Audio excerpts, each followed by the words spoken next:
Salve, salve meus amigos e minhas amigas, empreendedores e empreendedoras de plantão. Estamos aqui para mais um episódio do KeyCast, um episódio especial com 3 super convidados que tivemos aí no ano de 2023 para compartilhar um pouquinho das suas histórias, contar para vocês alguns insights muito interessantes na área de empreendedorismo e também de carreiras, viu?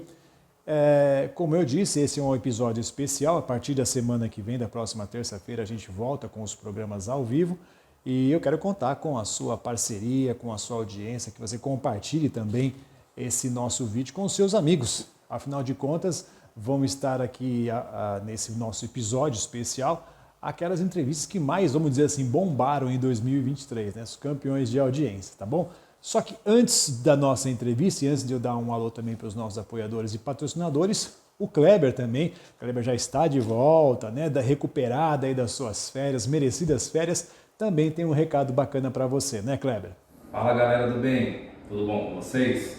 Um feliz 2024, que seja cheio de prosperidade. E hoje, nessa terça-feira, mais um podcast especial para vocês, tá? Com todo aquele compilado que o Eduardo faz de mais especial, com todo cuidado, todo carinho, então vocês não podem perder, tá bom? E mais uma vez queria agradecer a todos vocês que estiveram conosco em 2023, continue conosco em 2024, nossos parceiros, nossos amigos, apoiadores e os patrocinadores, tá bom? Grande abraço, fiquem com Deus. É isso aí, o Kleber já está de volta lá na KS2 Soluções Empresariais, um dos patrocinadores do nosso podcast, bem como a Magalhães Comunicação Estratégica e Ativa Comunicação Integrada.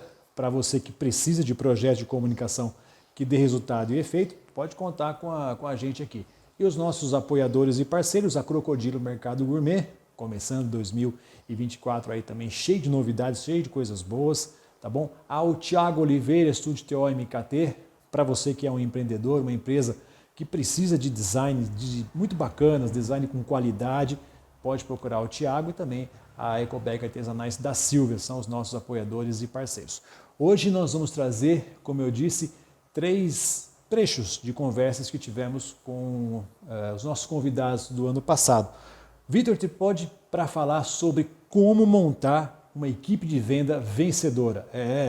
Agora nesse começo de ano, você que está estruturando a sua empresa, o Vitor vai trazer belas ideias e dicas para você que está formatando que é uma equipe de vendas, campeã. Depois eu vou falar sobre qualidade de vida e saúde mental com a Renata Lima, que também bateu um papo com a gente, traz muitas informações sobre esse tema. Lembrando que esse mês de janeiro é o mês de janeiro branco, né, para cuidar da saúde mental. E para finalizar, aquele que bombou no nosso podcast, né, o Daniel Schaffer, né, a gerente de jornalismo da TV Tem aqui de Bauru, também vai contar um pouquinho da sua história, tá bom? Eu espero que você goste, que você curta bastante esse programa.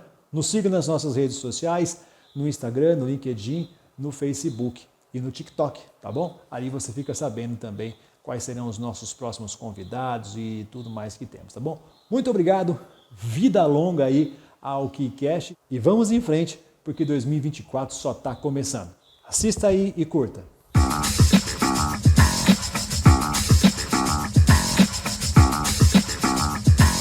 Vitor, vender é uma arte, o cara já nasce com essa, vamos dizer, com esse dom ou não? Dá para se fazer com que as vendas, né, o cara não seja um profissional de vendas. Só é vendedor, que muita gente fala, o cara só é vendedor aquele que nasce, que nasce como e que tal. é isso, né? Você tem uma experiência muito grande aí, né, no mercado financeiro e agora mais especificamente lidando diretamente com essa questão de vendas.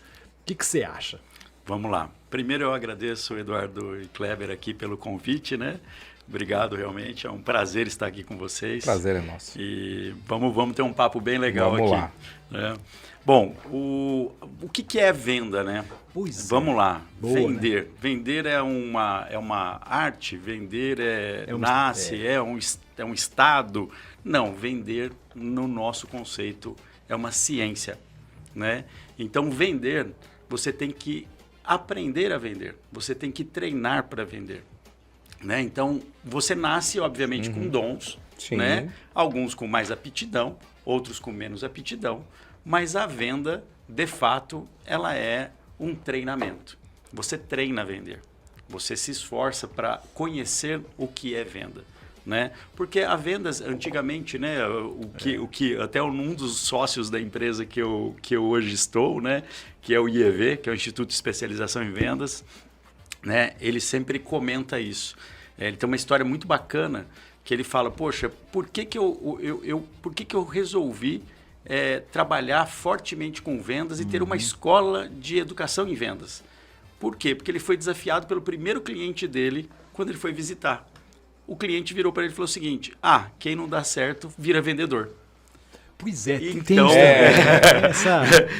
essa mística que eu não sei se mas, vou falar para você, o cara que não dá certo, ele vai tentar vender, esse que vai ser o pior vendedor que tem, porque não é vender, não é algo simples, realmente precisa de desenvolvimento, é uma profissão realmente assim que é bastante necessária e não é qualquer um que chega e sai vendendo, a não ser que seja, vou vender qualquer coisa ali, mas qual que é o seu resultado? Qual que é o interesse? O que você vai ter de recompensa? Sim, e vendas, né, Kleber e Eduardo, a gente tem todo um processo, né, de aprendizado, né?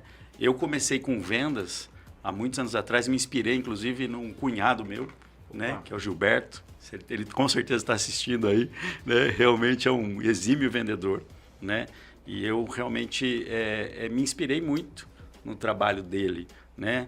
Ele foi sempre um ótimo vendedor, né, de produtos de higiene, limpeza, trabalhou na Johnson. E eu olhava aquela profissão e falava, poxa, ele é um cara comercial, né? E eu fui por um caminho de universidade de ciências econômicas, né? E falei, poxa, eu vou ser economista, vou trabalhar, né, no segmento financeiro, mas tem tudo a ver. Por quê? Porque o segmento financeiro do qual eu participei ao longo de longos anos aí, né, ele tem um viés de venda de produtos financeiros muito grandes, né, muito grande, né? E para esses produtos financeiros, se você não tiver técnica de abordagem, se você não tiver técnica para você trazer o cliente para perto, se você não tiver estudo para explicar para o cliente os produtos, de nada adianta. Mostrar, né, o valor, né? Seja do produto ou do serviço, né? Com certeza, porque o mais importante é você entender a necessidade do cliente, né? Onde o cliente tem necessidade, qual é a dor do cliente, onde dói para ele, né? Porque vender por vender não significa nada. Você faz uma venda curta, né, que vai ter cancelamento, né, que você não tem recorrência desse cliente, né? E você não tem uma fidelização do cliente. Não tem indicação. Não tem indicação, que é muito importante, né, para todos os segmentos, seja varejo, seja atacado, seja B2B, seja B2C, enfim, né? Para qualquer segmento, se você não tiver esse trato com o cliente para entender quais são as dores dele, de nada adianta você ofertar ou vender um produto que não é o produto adequado para ele, né? Então, todo esse movimento de conhecimento, ele não nasce também só com um dom. O dom pode ajudar, mas você tem que estudar. Como é que você monta uma equipe com pessoas diferentes, com perfis diferentes, com tempos diferentes, com experiências profissionais diferentes?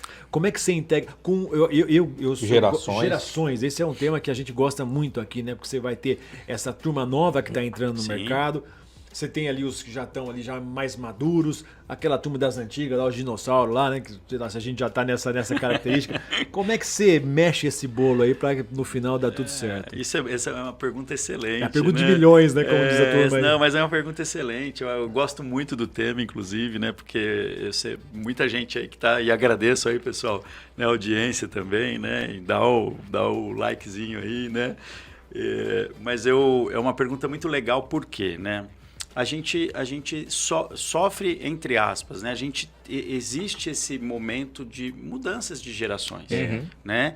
E isso é o que a gente tem que aprender de fato, né? E existem ali, e a mescla, né? E você ter aí uma equipe, né, que não seja homogênea, né? Talvez heterogênea mesmo, né? Com perfis totalmente diferentes, no meu entendimento, ela é muito valiosa, né? E isso entendo que as equipes pelas quais eu passei e pelas quais eu tive a oportunidade de fazer a gestão, né, a gente sempre teve muito conhecimento diverso, né?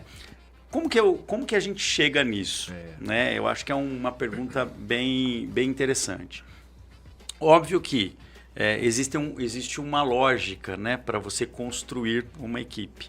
Então, óbvio que você tem ali um momento de recrutamento e seleção, ou se você... Esse é o primeiro passo. Esse é o primeiro passo. E muito importante, E é né? um passo extremamente importante. Porque não é o fato, né, Kleber? Você trabalha com isso também, você tem muita propriedade. Não é o fato de você buscar o melhor. É o fato de você buscar aquele que vai se encaixar melhor no teu time. É isso aí. Né? Então, você vai encaixando as peças como um jogo de xadrez. Né? Poxa vida, eu tenho alguém aqui que é muito jovem e que tem aquela ansiedade, aquele pique, aquele gás, aquela garra. De repente, eu preciso ter um equilíbrio com alguém ao lado que traga um pouquinho mais de serenidade e não menos potência. Sim. Não é isso. Não é menos potência. É um pouco mais de serenidade, né, para algumas situações. Então, essa parte do recrutamento e seleção, essa encomenda que você faz para RH ou que você mesmo vai traçar ali na sua equipe, né, falar assim, poxa, eu preciso contratar uma pessoa para vendedor. Ou eu preciso contratar uma pessoa para SDR. Hoje está, né, para fazer aí o esquenta ali da venda, né, para fazer toda aquela primeira etapa da venda que é importantíssima, né, que é uma das etapas que eu considero a mais importante, que é o primeiro contato com o cliente, né, da empresa com o cliente, principalmente quando você usa tráfego, né, pago hoje, né, dos meios digitais. Poxa, na hora que você fala assim, poxa, eu preciso encaixar uma pessoa aqui que tem um perfil mais agressivo.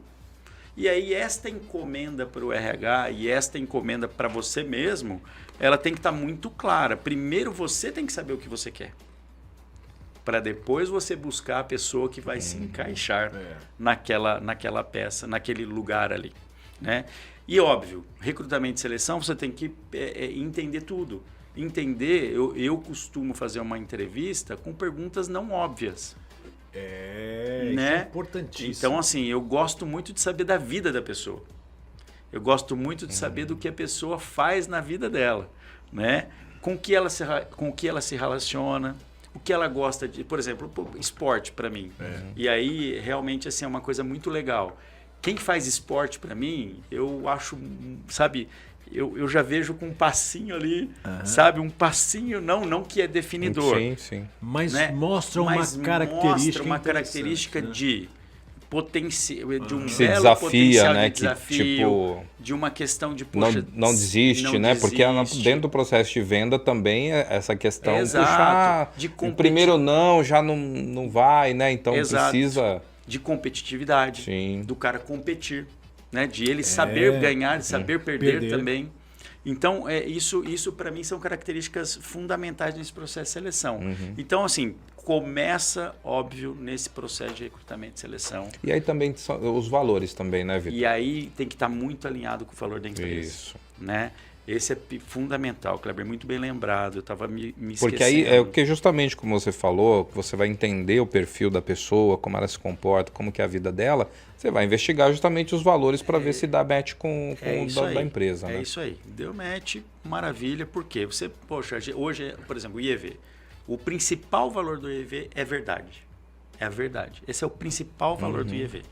Que contrasta com aquilo que a gente falou da ideia do vendedor ser enrolando. Exatamente. Que existe um baita... Aquele cara, né? É porque esse tipo de vendedor não é aquele que trabalha e se desenvolve para ser um vendedor, né? É aquele cara que vê o agora, ele precisa, de repente, do dinheiro ali, ele empurra uma venda, mente, e depois ele não está nem preocupado com o que vai acontecer. Ele está preocupado em bater meta. E bater meta a qualquer custo, por muitas vezes. Sim. Não em construir um cumprimento de meta com consistência, né? Então, assim, a verdade é o principal valor, então a gente preza muito. Desde o cafezinho que cai ali no computador, por exemplo, puta, derrubei uma xícara de café no computador, estraguei o computador. Pô, vou contar a verdade. Lógico. Né? Até casos que realmente, puta, não consegui entregar isso, não fiz aquilo. Então, assim, esse valor é muito forte. Sim. Então a gente identifica isso nesse processo. E isso foi mudando ao longo do tempo também, né, Vitor? Muito. Muito. Porque eu acho que a gente falou numa situação aqui, até atrás a gente trouxe, mudou o vendedor, porque o comprador mudou. Ele está muito mais exigente. Então, aquele get, aquele papo não cola mais. É isso. No mercado financeiro, a gente tinha um termo aí, né? E aí, meus amigos de mercado financeiro aí se conhecem bem, né? E a gente fala isso em outros mercados também, mas no mercado financeiro muito recorrente, no mercado do goela abaixo, né? Então, pô, você vem fazer aquela vendinha que, putz, eu vendi um crédito aqui, mas eu vendi um seguro junto, eu vendi não sei o quê, mas eu vendi... E que é proibido, inclusive, por lei. Né? A venda casada, né? Né? Então, tudo isso construiu essa imagem, sabe, Eduardo, do vendedor e de empurrar as coisas, né? Óbvio, existem ainda pessoas assim, existem vendedores profissionais assim, existem, mas eles estão diminuindo cada vez mais e esse é o nosso Porque não tem mais desafio, espaço, né? Porque não tem mais espaço e o comprador mudou. O comprador dá um Google hoje ali, ele bota lá no Reclame Aqui, ele vê se a empresa, se a empresa tem reclamação, se está entregando aquilo que ela quer. Então, acabou esse lance. Ou você fala realmente a verdade e entrega aquilo que você está prometendo, ou não tem negócio. Né? Então, assim, essa característica a gente avalia muito no recrutamento e seleção. Bom, recrutamos e selecionamos. Sim. Próximo passo, treinar. Cara, se você não fizer um onboard desse cara, desse colaborador, trazer ele para dentro, mostrar para ele como é que funciona, explicar para ele ter o entendimento do todo, né, ser completo no entendimento, para poder daí sim sair para executar, também não é legal. Pô, contratei, amanhã você já começa a vender, meu amigão, aí. Passa a mão no telefone e manda brasa, entendeu? Cara, não vai rolar. Ou ele treina e entende o que ele está vendendo, ou ele não consegue executar legal. Então, esses dois são os primeiros grandes passos aí de você formar uma equipe vencedora e uma equipe que tenha aí um sucesso, uma performance legal. Próximo passo, o que é? Recrutei, selecionei, aí eu vou engajar esse cara. Importantíssimo. Por quê? Porque daí, poxa, eu tenho um engajamento desse cara. Esse cara vai ser engajado ali no nosso grupo, né? No nosso meio. Ele vai sentir o espírito de equipe, vai estar ali, né? Eu vou trazer esse cara para o engajamento da companhia, né? E aí ele estando engajado com os propósitos, poxa, eu tenho lá uma meta, preciso atingir essa meta. E falando em meta, né? E aí depois eu vou entrar um pouquinho nesse próximo passo, que é a meta. Né? Mas ele tem uma meta. Poxa, eu vou buscar essa meta com as armas todas que eu, né, pude colocar aqui ao longo desse período, desde o meu recrutamento até esse momento. Pô, tenho a meta. Puta, esse é um grande, né? Putz, ali, falar a meta, pronto, já dá aquele... Já dá aquela tudo bom até aqui, tava tudo ótimo até aqui, agora esse cara me vem com uma meta, né? E o princípio de meta, né? Óbvio, né? O cara se dá uma meta, né? Eu entendo que a empresa dá uma meta para o colaborador, né? Para as pessoas, para a equipe. Mas se o cara também não se der essa meta, ele também não vai ter uma performance adequada, né? Então esse é o grande ponto que eu tento trabalhar com o time. Poxa, a meta não é a empresa que está dando. Pô, é o quanto você também, porque vendedor ganha comissão. Sim. Né? Vendedor de performance ganha comissão e ganha muito bem. E ganha bem. Me mostra um vendedor que estudou aí um tempão e que não é milionário. Mesmo, eu tô falando sério, porque, cara, o cara é milionário. Por quê? Pega vendedor bom de imóvel, pega corretor bom de imóvel. É verdade, os caras. Pega profissional bom de instituição financeira que trabalha com equipe comercial e que está há muito tempo nessa toada. Pega qualquer segmento, varejista, o cara vai ser um cara que vai ganhar dinheiro, porque vai ganhar comissão. Tecnologia, o cara vai ganhar comissão. Aí o cara tem que se dar essa meta, mas a empresa tem que ter uma cultura, na nossa opinião, e na minha opinião sobretudo, de uma meta que seja smart, né? Uma meta aí, seja específica, né? Que ela seja mensurável, que ela seja atingível. Né? Que ela seja realista e que ela tenha um tempo para entregar. Porque não dá para você dar uma meta para o cara, amanhã você me entrega esse troço aqui. Não, cara, ela tem que ter uma meta que ele tenha esses 5 pontos que eu acho extremamente importante para que realmente o colaborador, o vendedor, né, ele consiga atingir a meta de fato. Por quê? Vamos lá. Se ela não for uma meta específica, se ele não souber o que fazer, que eu vou fazer o quê? Vou vender o quê? Vou trabalhar com o quê? Se ela não for uma meta mensurável para eu medir, para eu ter dados hoje, né? A gente trabalha muito com dados, trabalha muito com indicadores, os KPIs. Sim. Enfim, se você não tiver isso muito bem estruturado numa equipe comercial de alta performance, você não chega lá. Qual foi o seu momento virada de chave? Tem esse momento? Tem esse momento. Eu sempre fui um jovem sonhador, né? Eu comecei a minha carreira como mecânico de motor diesel, olha só, né? Com 14 anos na escolinha da rede ferroviária, extinta rede ferroviária, né? E com Aqui em Bauru? Aqui em Bauru. Aqui em Bauru. E com 16 anos eu entrei num processo seletivo no Banco Real.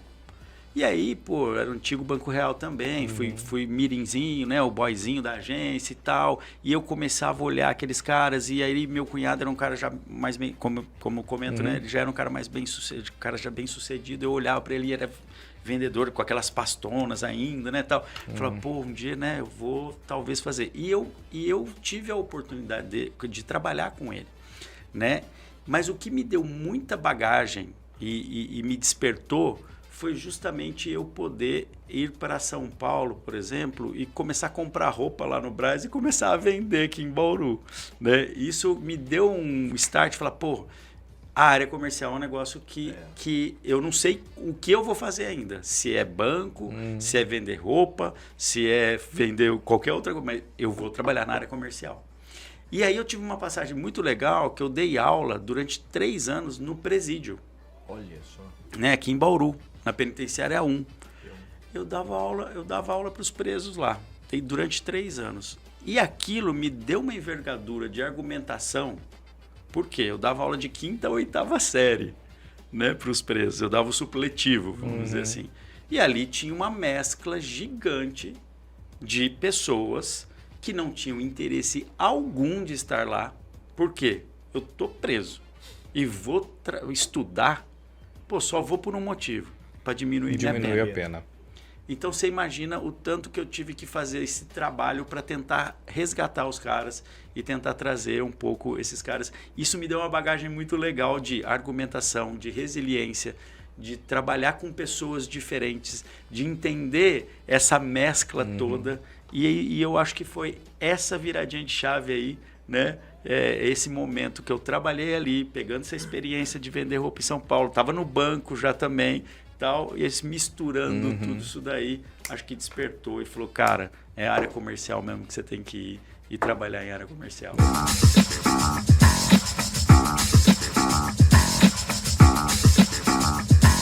Estamos aqui com a terapeuta Renata Lima, nós vamos conversar, entre outras coisas, sobre essa questão de cuidar da sua saúde emocional, da sua saúde mental, física, né? Corpo. Porque, na verdade, nós não somos somente... quando a gente está na empresa, a gente não é só pensamento, o corpo fala, tem um monte de coisas, né, no ambiente de trabalho que, às vezes, desgasta muito a gente, é o estresse, é a rotina, são as cobranças, e a Renata vai ter esse bate-papo com a gente. A sua vida é meio planejada, assim, né? Você já pensava desde ali da tenra idade, né, aquilo aonde você queria chegar. E isso é muito bacana falar sobre planejamento. Foi sempre assim? De onde veio essa coisa toda? Sempre foi assim. Primeiramente, boa noite a todos. Agradeço a todos que estão aí nos ouvindo. É um prazer estar aqui com vocês. Primeiramente, eu acho que a vida segue mais fácil quando você tem planejamento. Não quer dizer que você planeja vai dar tudo certo na vida, mas quer dizer que a sua mente cria e o que ela cria pode acontecer. Como, por exemplo, quando eu tinha 12 anos para 13 anos, eu morava no sítio, família simples, fui para a cidade. Quando você chega na cidade, você vê aquele monte de gente, o sítio é tudo mais calmo, e que você começa a ficar adolescente, o que você quer? Crescer. Você quer crescer em conhecimento, você quer crescer também financeiramente. Se os seus pais não têm, o que você faz? Você cria possibilidades e arruma oportunidades. Foi o que eu fiz aos meus 13 anos. Então, eu me lembro muito bem, e até engraçado, porque aos meus 13 anos eu falei pra minha mãe, eu preciso trabalhar. Minha mãe olhou pra minha cara e fez assim, epa, Não, mas como você vai trabalhar? Você nem estudou ainda. Não, mas sempre tem alguma coisinha. Sabe qual foi a minha ideia? Primeiramente, eu falei assim, já sei, vou selecionar as melhores casas da cidade, as casas mais top. Sempre tem alguém que precisa de alguém para lavar prato. Foi aí que eu fui batendo em porta e criei minha primeira oportunidade de negócio, que foi trabalhar como assessora doméstica, né, no caso. E bati, foi muito interessante que a primeira vez que eu fui bater na porta, né, a gente, caipira do sítio, né, olha assim, fala assim, ai meu Deus, como que eu vou falar isso? Foi que deu. Falou, olha, eu tô aqui, tô passando aqui, gostaria de saber se você precisa de alguém para lavar calçada. Lavar calçada, olha só. E não é que deu certo? E a pessoa topou. Topou. Olha, você pode vir aqui amanhã? E foi aí que surgiu a minha primeira Em oportunidade. que cidade foi isso? Foi em Andirá, no Paraná. No Paraná, Foi em Andirá. Aí eu comecei a trabalhar com isso. Aí eu comecei a pensar grande, porque quando você começa a ter seu dinheirinho ali, começa a ver, eu falei, não, eu preciso estudar, eu preciso fazer um planejamento. Ali na minha mente, gente, eu te juro, não coloquei em papel, porque não sabia muito essa questão de planejar no papel, foi tudo na minha mente. Eu decidi o que eu ia fazer com 15 anos, que eu ia arrumar outro emprego melhor. Aí eu consegui uma empresa chamada Cargill, que é a parte de auxiliar, foi melhorando, foi subindo. E depois eu consegui uma outra possibilidade, que era, a minha ideia era, aos meus 18 anos, sair de casa. Sério? Porque eu queria... O que você quer na vida? Eu queria ser independente. Porque hoje tem um movimento um pouco diferente disso, né? Que são aqueles filhos que não querem sair de casa. Eles têm os seus 28, 30, 35 e eles trabalham, namoram, mas eles não querem sair de casa. E se perguntar, tipo, se eles querem... Eles não querem.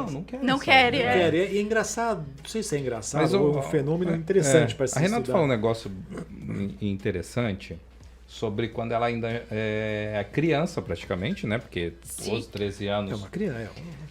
Mas acho que o que é interessante disso, e aí até nas questões de mentoria profissional que a gente fala sobre a ousadia também, né? Então acho que também deu certo porque as pessoas vão olhar assim, poxa, ela uma garota ousada, né? Ousada. Então, e assim, dentro do mundo dos negócios, né, Renata? Acho que essa ousadia também faz a diferença. Faz muito principalmente para os jovens, né? Eles precisam conseguir se impulsionar, ter... Exatamente. Eles precisam ter em mente um objetivo. No meu caso era... Você tinha, né? Eu tinha o foco... Era ter um dinheiro. Então, como produzir o dinheiro? Já que você não sabe produzir, você vai atrás de quem faz o dinheiro girar. E quais são as possibilidades? Milhões de possibilidades. Hoje, a gente percebe que o empreendedor foi aquele que começou lá de trás e levou muita paulada, porta na cara. E no desafio da vida, ele persistiu no que ele tinha em mente. Qual era em mente dele? Uma meta. Qual era a minha meta? Eu quero ter uma empresa assim, assim, assim. Mas... É saber onde vai chegar, né, Renata? Assim, eu quero chegar lá. Exatamente. Porque como você vai fazer, a vida vai lhe apresentar possibilidades. Mesmo que eu chegue aqui e falo para vocês, eu vou lá no podcast, vou falar isso, não acontece, gente. A nossa programação, ela tem que ser usada na mente, mas de uma forma que seja suave, leve, que não seja forçado, porque tudo na vida que você força, espana. E eu, como era criança, eu tinha sonhos, eu queria ter um sapato, queria ter uma roupa, queria ter isso, aquilo. E era coisa simples, mas que eu não tinha condições, meus pais não tinham. Então, a ambição surgiu ali. Assim como tem alguns empresários que, de repente, surge uma ambição ali fazendo alguma coisa em casa, tomando vinho, ou brincando ali, veio a ideia na mente e ele vai lá e faz acontecer. Isso foi a primeira possibilidade. Mas o interessante, que eu sempre citei em todos os meus... Eu trabalho com coach de relacionamento também. E todos os meus trabalhos, eu citava para as pessoas... Faça um planejamento. Quando eu ganhei o meu primeiro salário, é claro que eu peguei e gastei ali, porque é uma adolescente, uma criança. Mas quando eu fiz isso aqui eu mereço, né? Eu vou curtir. Mas quando eu tive os meus 18 anos, que meu planejamento era sair de casa com 18. Aos 20 anos, qual era a minha meta? Trabalhar numa empresa conceituada. Então, gente, pensar grande não significa que é impossível. Significa que você precisa criar formas e meios para chegar lá. E é o mesmo preço, né? É o mesmo preço. É o mesmo preço. Pensar grande, pensar pequeno é o mesmo preço. Né? De uma forma ou de outra, você decide. Você decide qual dos dois. E aí que eu decidi procurar uma empresa. E foi engraçado, eu vou até contar para vocês adolescentes aí, pegar esse relato aí e ver que você pode criar muitas oportunidades. Eu mudei para Avaré. Olha lá, esse pessoal de Avaré, acho que não vai ter ninguém agora, mas depois a gente manda para o pessoal. Pessoal de lá. Pessoal de Avaré. Eu mudei para Avaré. Chegando em Avaré, o que aconteceu? Eu, uma adolescente, 18 anos, eu me situei lá, arrumei. Qual é o meu primeiro emprego? Frentista. Aprendi desde muito cedo a ler as pessoas, a observar as pessoas. Isso é muito interessante, gente. Você ler as pessoas é muito importante. Até para você salvar uma vida é importante a leitura, né? Porque às vezes no piscar de olho você fala para uma pessoa, bom dia, sorrindo, o dia dela melhora. Então, eu aprendi desde muito cedo. E aí eu fui trabalhar de frentista, estava já fazendo um mês como frentista, e eu sabia que o dono ia vender o posto. E a sensibilidade, a intuição feminina dizia assim, ele vai te mandar embora. Porque vai vir um outro dono, outra gerência, há várias possibilidades. E aí, o que eu fazia? Todos os meus clientes que passavam lá ao ser atendido, além da simpatia, além do amor de fazer o que fazia, existia a oportunidade. Então, o que eu falava assim, esse cara trabalha em qual empresa? Eu perguntava a empresa, o que fazia, se tinha possibilidade de contratar alguém, e eu tava lá, fazendo o meu currículo. E foi assim que eu criei uma oportunidade para entrar numa empresa que acho que todo mundo conhece. Eu posso até citar o nome dela? Pode. A Bardal. E aí passou um carro da Bardal lá, eu falei assim, fui lá, falei com o vendedor, eu falei assim, vocês contratam promotora? Vocês contratam alguém? No momento, não. Lembra da porta na cara, né, gente? Vai ter muitas vezes. E foi um não, mas houve uma possibilidade ali que eu senti. No momento, não, mas quando tiver, a gente vai te procurar. Isso. E não é que aconteceu? Passou, eu fui demitida e esse vendedor veio até mim. Vou mostrar com você. Eu enviei um currículo para a empresa e fui participar da seleção. Gente, foi fácil? Não foi fácil. Tudo é planejamento. Ô, Renata, essa questão da terapia, eu acho legal a gente... eu acho um tema fantástico, né? Ainda tem muitas pessoas que, por mais que seja um nome comum, não conhecem a fundo o que é uma terapia. E o porquê é importante, né? E o quão importante faz a diferença na vida das pessoas. Muita. Porque tem gente que fala assim, vou passar... Né? Se você falar, poxa, passar num psicólogo, num terapeuta, mas não tô louco. Eu vou passar, mas não faz. Vou falar para ela os meus problemas? Não. Mas tem gente que não consegue entender a dinâmica, né? Então acho que abordar isso também é legal, Renato. Como que a terapia, como que é, para quem é, como... é somente quando eu tô no fundo do poço, eu vou procurar uma terapeuta ou não? Tem uma questão de prevenção? Como que é isso? O ideal é você sempre trabalhar ou ter uma terapeuta. Porque a vida não vai estar sendo fácil sempre. Ela sempre vai te dar lições e você vai ter que aprender a lidar. Seja ela em relacionamento, seja ela em trabalho, seja ela na parte financeira. E o que acontece? A maioria dos meus trabalhos como terapeuta surgiu justamente por causa disso. Porque eu comecei a ver a demanda que existe de sobrecarga sobre os empresários, sobre as pessoas. Depois eu também vou citar como que eu cheguei na parte de empresários, porque que o meu público é mais empresários às vezes. Eu atendo todo tipo de público, mas por que empresário? Porque lembra que eu fiz o meu network? E qual era o meu público?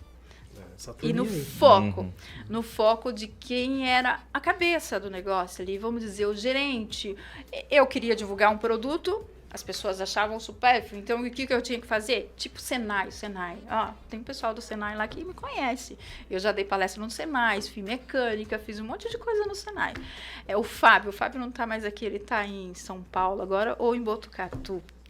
Então, essas empresas geraram oportunidades de expandir a minha mente. E você, quais são as empresas que estão à sua volta para fazer isso na tua vida? A empresa, quando cresce você, cresce a outra. Porque nós somos reflexo um do outro. Ninguém cresce sozinho, gente. Não, porque eu vou fazer sozinho. Não. A gente é uma soma. A gente veio nesse universo para somar. A gente veio para deixar um legado. Qual é o legado que você quer deixar? Isso vale para os empreendedores, né? Que agora está aí assistindo. Qual é o teu legado? Você tem funcionários, você tem várias pessoas que você ajuda, mas qual é o teu legado? Como você quer deixar a sua história? Isso é importante. Quando você começa a ser um empreendedor, você precisa, além de conhecer a tua empresa, a tua jornada, se autoconhecer. E o que está acontecendo? As pessoas estão conhecendo tudo à tua volta e estão deixando de se conhecerem.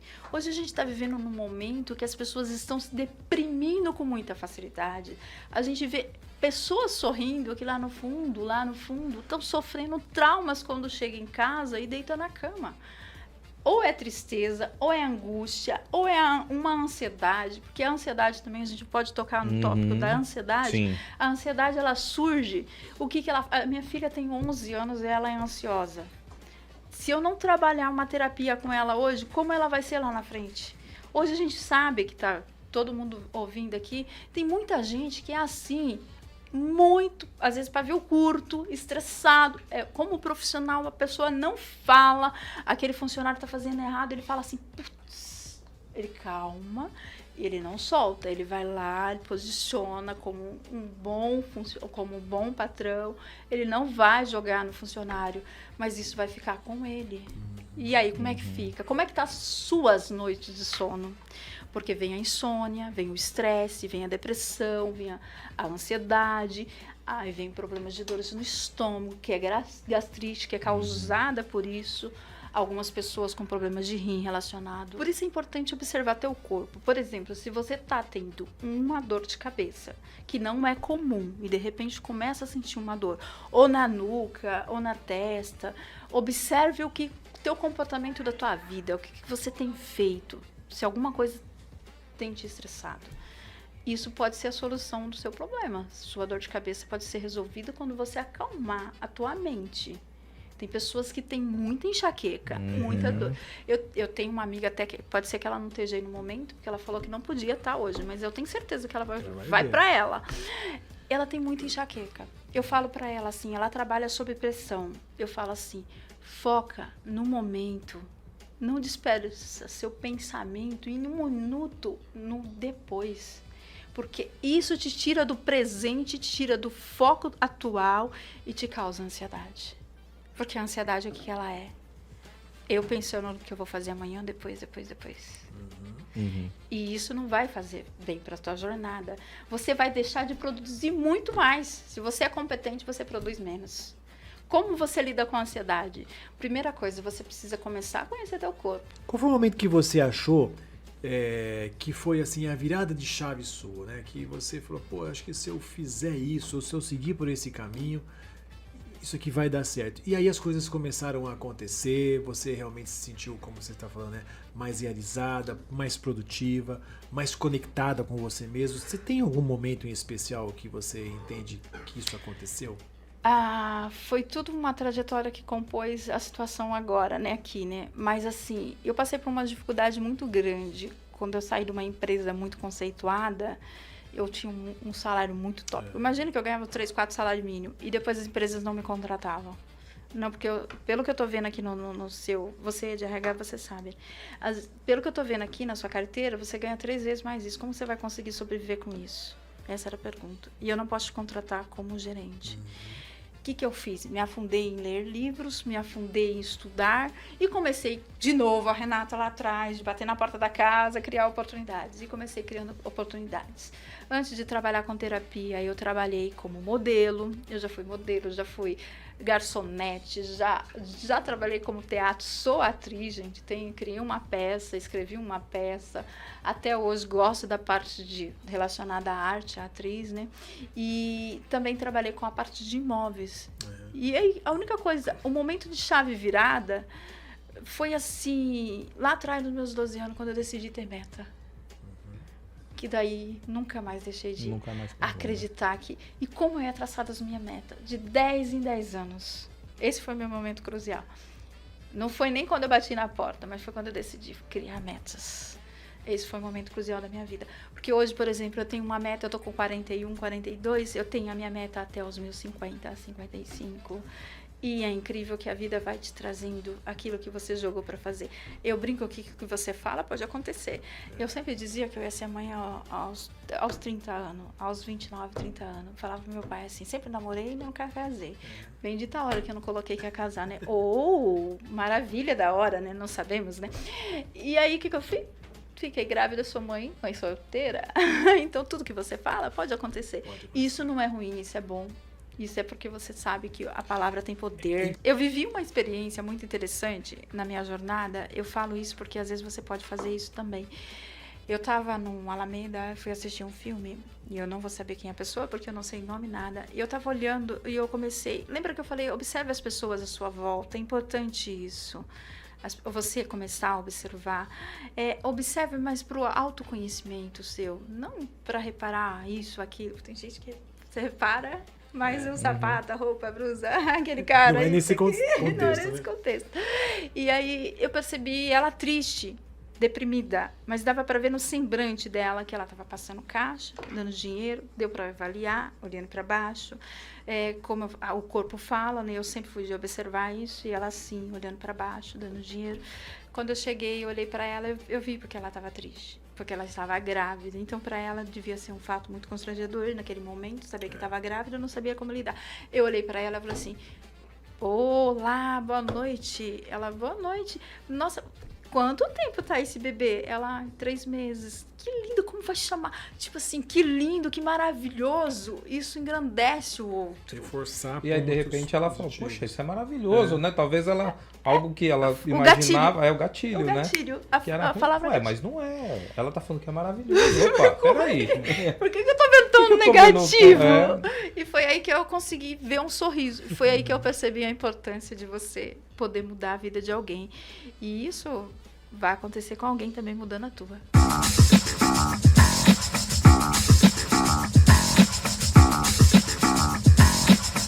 Ô Daniel, fala um pouquinho da sua história. Eu achando que você era paulista, não, você é catarinense. Catarinense. E como é que foi a sua história com o jornalismo? Você já queria ser de cara jornalista? Como é que isso aconteceu? Eu fui fazer faculdade em Mato Grosso do Sul. Aí sair de Santa Catarina para ir para Mato Grosso do Sul. Minha Como família, que é isso? A gente sempre teve muitas andanças, assim, né? E aí acabei que vi em Campo Grande, depois de passar por Campo Grande, em coisas religiosas, a gente tinha missão da igreja, eu era jovem ativo na igreja nessa época, e aí conheci Campo Grande e decidi que queria estudar lá. Certo. Né? E aí fiquei em Campo Grande para fazer a faculdade lá. Só que eu nunca tinha pensado em fazer jornalismo. Eu queria fazer cinema, eu queria ser produtor de cinema. E não era para fazer cinema, que às vezes as pessoas pensam, quer fazer cinema, quer ser ator. Não era isso. Era ser produtor, era produzir filmes, produzir documentários, produzir mesmo. E aí eu encontrei no curso de rádio e TV em Campo Grande, numa universidade católica, um laboratório de comunicação muito bom, de ponta, assim. E aí falei, cara, é isso que eu quero, vou fazer esse curso. Comecei, fiz 2 anos, realmente foi muito bom para eu entender toda a parte de produção audiovisual, né, como base. Mas aí eu percebi que o mercado de cinema era um mercado muito difícil, porque você tinha que ter grana, né? E eu não tinha esse investimento todo, essa bala na agulha, como dizem, para conseguir bancar depois um produtor de cinema. Sim. E acaba sendo um investimento de risco também, né? Muito, porque pode não dar certo. E ali é um produto. Eu sou o produto. E aí, se eu invisto e não tenho capital para isso, que eu já ia ter que abrir esse capital de algum lugar. Sim. E eu não tinha. Já ia ser uma situação de risco que poderia não dar em nada. Verdade. E eu poderia me ferrar o caminho seguro do que o caminho do risco. Então, eu decidi que eu queria mudar. E aí, dentro da área de comunicação, eu vi que tinham alguns cursos, que existiam alguns cursos que eu ia ter uma facilidade maior de aproveitar algumas matérias, disciplinas da faculdade. E aí, decidi fazer jornalismo. Aí, entrei no jornalismo. 1 ano de curso depois de ter mudado de rádio e TV, eu já estava estagiando em assessoria de imprensa, rádio e depois televisão.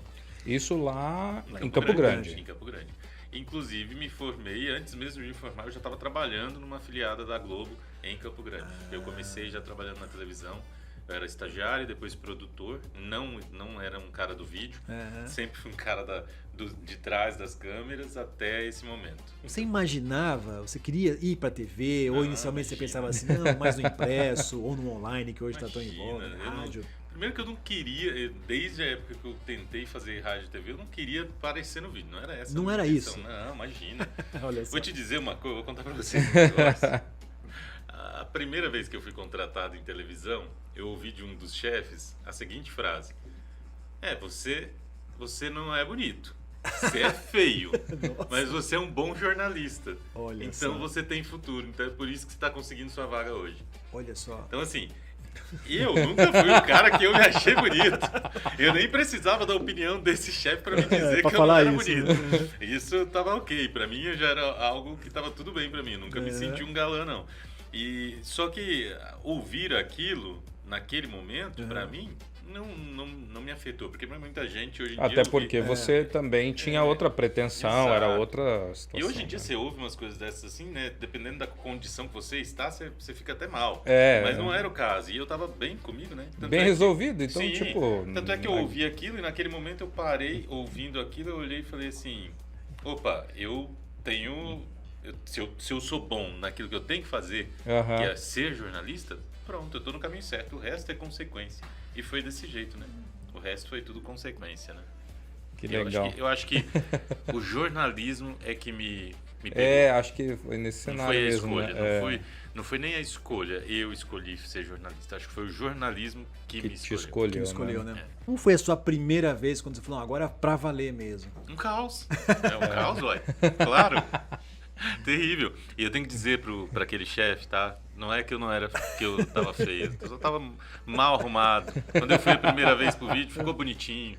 Ficou ajeitadinho. Deu uma ajeitadinha, daí deu certo. Eu acho que assim, é muito difícil quando você pensa, porque quando a gente entra na televisão, e isso vale para o rádio, vale para todos os veículos, inclusive vocês aqui. Nesse momento, tem um monte de gente vendo a gente do outro lado aqui. Mesmo. E é a mesma coisa, imagina na televisão, são milhares de telespectadores todos os dias, né? Então assim, é muita gente do outro lado, e se você pensa para se cobrar, né, em fazer tudo corretamente, que ali do outro lado tem milhares de pessoas assistindo, Pois é, aí você não faz. Aí entendeu? não sai. E é uma claro, loucura. E quando você começa, você só pensa nisso. A minha primeira vez na o televisão, desafio é esse, né? A hora que falaram pra mim assim, ó, e eu fui contratado, eu lembro que eu fui contratado, 2 dias depois eu tinha que entrar ao vivo no Jornal da Noite, que era o jornal de maior audiência da casa. Aí eu parei assim, Como repórter ou como apresentador? Como repórter, na rua e tal. Aí eles falaram, você vai entrar ao vivo, não sei o que. Eu falei, ao vivo? Como assim, ao vivo? Ao vivo? Tipo, vai? Eles falaram, isso aí. E aí na minha cabeça só veio assim, meu Deus, milhares de pessoas. Porque lá, por exemplo, o jornal era estadual, então era maior que aqui. Aqui a gente tem 100 municípios do Centro-Oeste Paulista assistindo a TV Tem. Só que lá é um estado inteiro. Então, na hora eu travei, falei, meu Deus, eu vou falar ao vivo para um estado inteiro. Aí, tipo, e se eu errar? E foi desse jeito, mas eu acho que eu consegui, e a gente vai criando habilidades, né? A gente que está na comunicação, a gente cria habilidades de fazer os caminhos para aquilo que a gente precisa levar ao público para que isso chegue, né? E seja qual for a dificuldade, a gente consegue driblar e fazer chegar, né? Em tudo que você tem para fazer como comunicador, causa uma tensão grande. E eu acho que a comunicação em si, hoje, ela é a bola da vez em muita coisa. Sim. Né? Muita gente falou assim, nossa, com esse advento todo da tecnologia, do celular, o rádio vai morrer, a TV vai morrer. Não vão. Só vão compartilhar de momentos. Sim. Hoje em dia as pessoas são multitelas. As pessoas estão assistindo a televisão, mexendo no Instagram, mexendo no Facebook, e estão ouvindo algum podcast, ao mesmo tempo que estão compartilhando e assistindo o telejornal ou uma novela. E é isso. E não vai morrer. A pessoa está no carro, indo para o trabalho, ela está ouvindo o rádio, ouvindo um podcast também pelo celular, que está ligado ali com Viva Voz, e está indo trabalhar. E as pessoas não conseguem ficar num lugar só, né?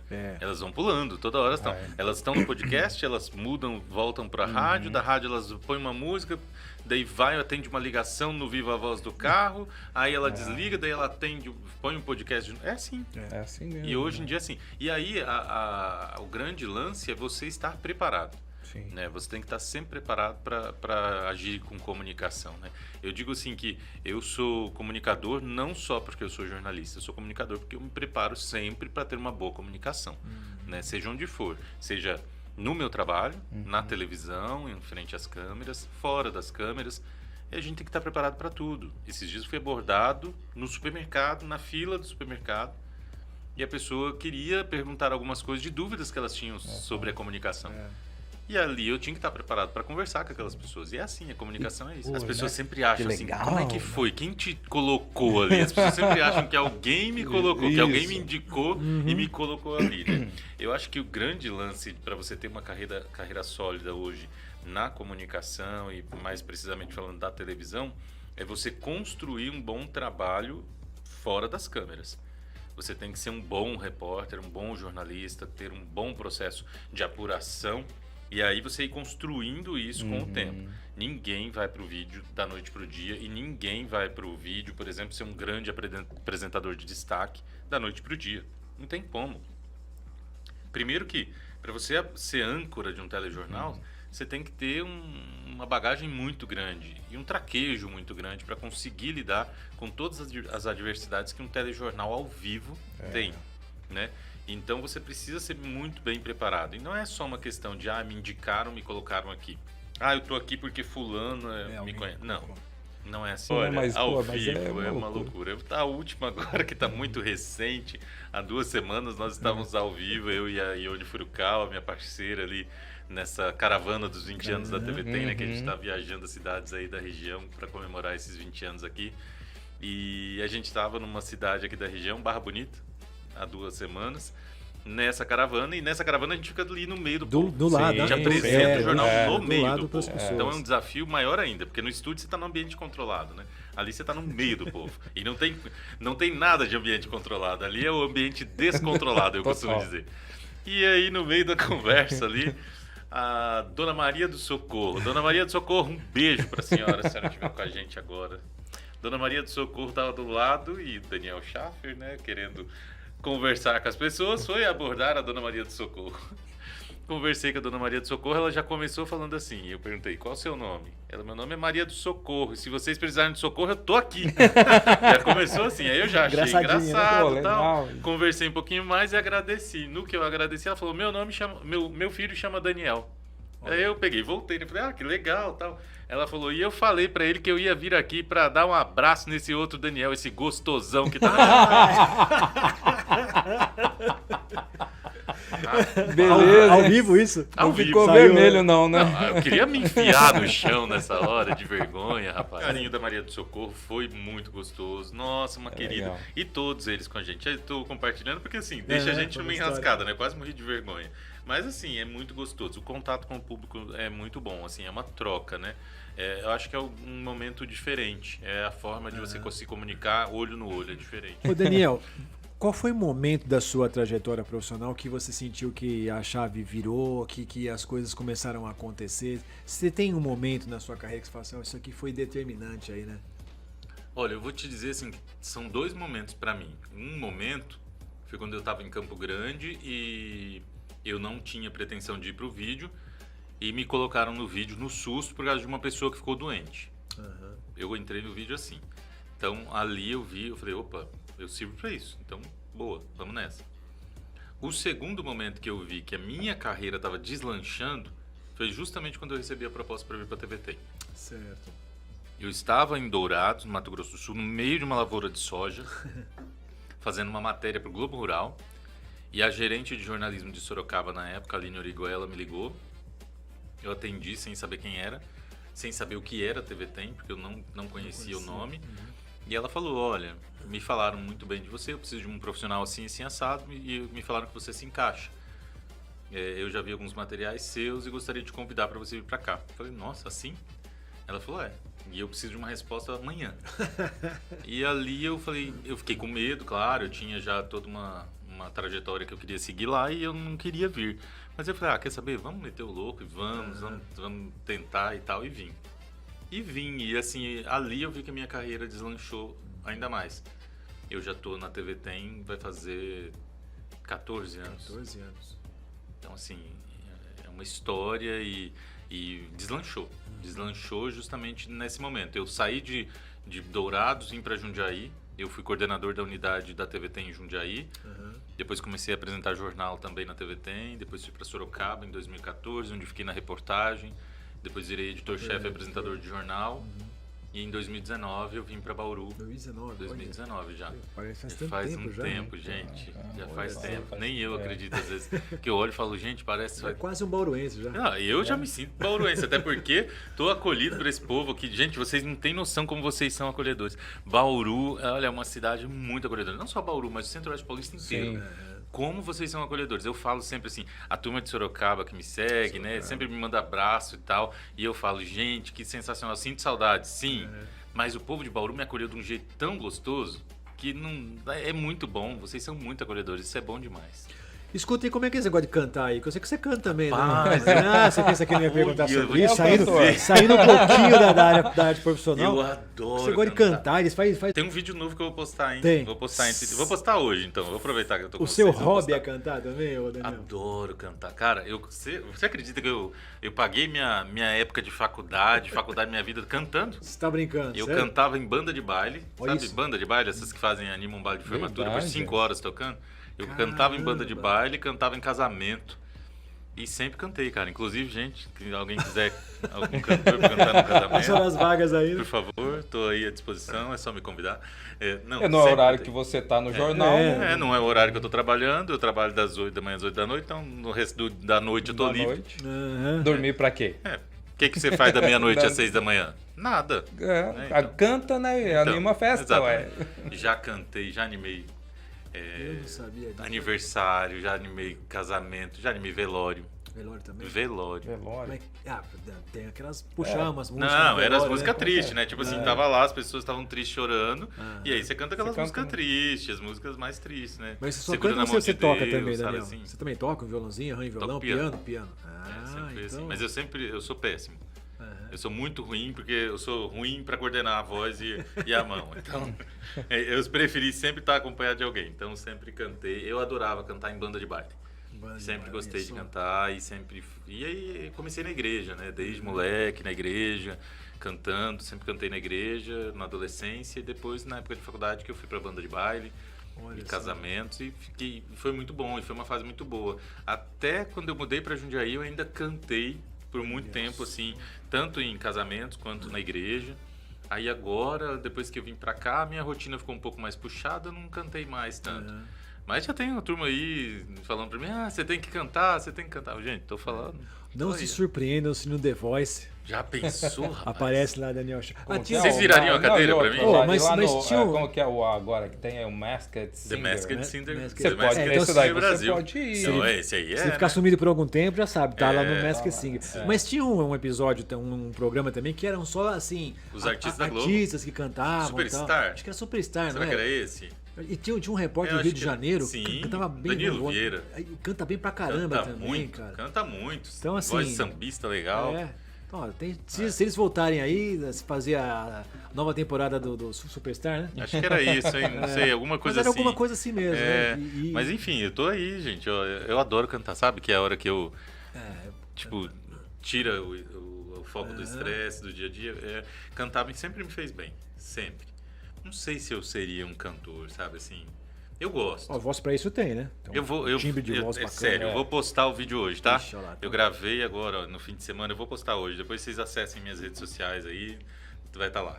Daniel, eu sei que tá acabando. mas vamos, é que senão... Vamos lá. Pedro Só aí, corta o última, nosso sinal a aqui. última, Eita, a última, Pedro, antes corta do Pedrão não. cortar a gente aqui. Por exemplo, você tava lá, eu já era TVTem, né? Sim. TVTem, você veio de Jundiaí pra cá, Sorocaba e tal. Uhum. Mas tem também essa questão das afiliadas, Sim. que muda muito. Como que funciona isso aí? Porque, tipo assim, a afiliada é como se fosse uma outra empresa. Mas é, né? cada uma E é uma aí, empresa. tipo, eu vou lá e pego o profissional da... Deixa eu só emendar, que Como parece que- um pouco vida de cara de gerente de banco, né? Que você tem que estar nos tipo monte de isso. lugares. Pô, assim, mas né? aí vem o, tipo, entre aspas, é o Vem o parceiro, mas gerente é do outro e concorrente, leva, né? é. Pô, é um concorrente de outra região que chega lá e fala, É Daniel, assim chega mesmo. aqui, cara. É isso mesmo. Vem pra cá que você vai ser feliz aqui. Eu não vou nem falar muito isso porque as pessoas me procuram hoje em dia pra isso, tá? Os colegas me mandam um e-mail e falam assim, viu, eu queria tanto trabalhar com você aí. Então eu sou esse cara hoje. Você que eu que sou tá esse cara. Eu sou esse cara que liga. Nas afiliadas aí, só pegando o pessoal. Eu sou esse cara hoje, não tem como negar. Mas assim, eu acho que tem muito a ver com o que a pessoa busca pessoalmente. Tem muita gente que quer vir para cá porque está perto da família ou porque é o estado que tem maior desenvolvimento no país, né? E tem um lance assim, ó, cada afiliado é uma empresa diferente. Aqui nós estamos na rede Família TV tem, a família da família Ávila, de São José do Rio Preto, que é dona do grupo. Rede tem inteiro, pega metade do estado de São Paulo. Aí o estado tem outras emissoras, que são de outros grupos, empresas e famílias, como a TV Fronteira, Imprudente, IPTV, na região de São Carlos, Campinas e Ribeirão. Né? Tem Vanguarda na região de São José dos Campos, Tribuna, TV Diário de Mogi. Então, assim, cada região do estado tem uma empresa e cada uma delas tem o seu perfil, sua administração. Tudo, né? O que há de comum entre nós? A programação da Globo. Nós todos ocupamos espaço da programação da Globo. E nós seguimos uma diretriz que é como se fosse o que a gente chama de linha editorial. Nós seguimos um padrão de jornalismo para poder estar naquela programação, naquela grade e para usar aquilo. Então é um padrão apenas, mas cada empresa tem o seu perfil, o seu jeito de fazer jornalismo comunitário. E aí você, quando pega um jornalista de uma outra, afiliada, a gente tem que moldar. E aí ninguém liga para você, fala, pô, você tirou daqui. Não, mas tudo isso é muito conversado. Assim, o que a gente faz normalmente? A gente avisa o gestor da outra afiliada que aquela pessoa entrou em contato com a gente, que se a gente pode conversar com ela para uma proposta, até porque é um talento dele e a gente não quer desfalcar, né? Então daí a pessoa, né, muitas vezes acontece, o gestor já virou para mim e falou, pô, você vai levar fulano mesmo? Aí eu falo, ó, o fulano, a família dele, por exemplo, mora aqui no norte do Paraná. Eu vou fazer o quê? Você quer deixar ele aí no Tocantins? Ou eu posso trazer para mais perto da família dele? Ele quer. Não fui eu que fui atrás, foi ele que veio atrás de mim. Então aí vai da pessoa, né? E vai do interesse, vai de tudo mais. Porque assim, nenhuma empresa vai segurar alguém. Se você tiver um funcionário e ele tem um interesse de ir para uma outra região do país, não adianta a outra empresa não vir buscar. Até para outra empresa. Se não for, ele vai sair. Ele vai que eu falo que assim, que é o mesmo grupo, né? Assim, entre aspas, né? Não, mas é tudo com respeito. Sim. Não, isso é legal. Né? Tem que Daniel, eu desejo sucesso para você. A gente é colega de profissão, a gente está você está lá na TV, a gente fica na assessoria de imprensa, a gente é muito amigo, a gente tem um respeito muito grande por você é um cara muito profissional. Sucesso, muito obrigado, de compartilhar a sua história com a gente. Eu acho que para muita gente esse foi um programa um pouco diferente, né? Sim. Porque assim, e na verdade o Daniel contou muitas coisas aqui que o empreendedor deve ter. Se preparar, a primeira vez tem que ela chega para não arriscar, né? Senão, tem oportunidade de comunicação. No mundo dos negócios é assim também que funciona. Né? A hora de investir, a hora de você parar. No mercado profissional também é assim. Né? Então você só chegou... Estudar bastante. Estudar bastante. Porque quando ousar, quando retrair. Então assim, acho que foi muito bacana e a gente vai trazer mais profissionais muito também aqui para trocar essa ideia com a gente. Sucesso, obrigado, continue cantando. A gente tem um carinho muito especial por você. Obrigado por compartilhar e essa história com a gente. Que isso, obrigado a vocês pelo convite. Eu fico muito feliz de poder estar aqui com vocês. Obrigado a cada um que acompanhou. E eu desejo todo sucesso para vocês.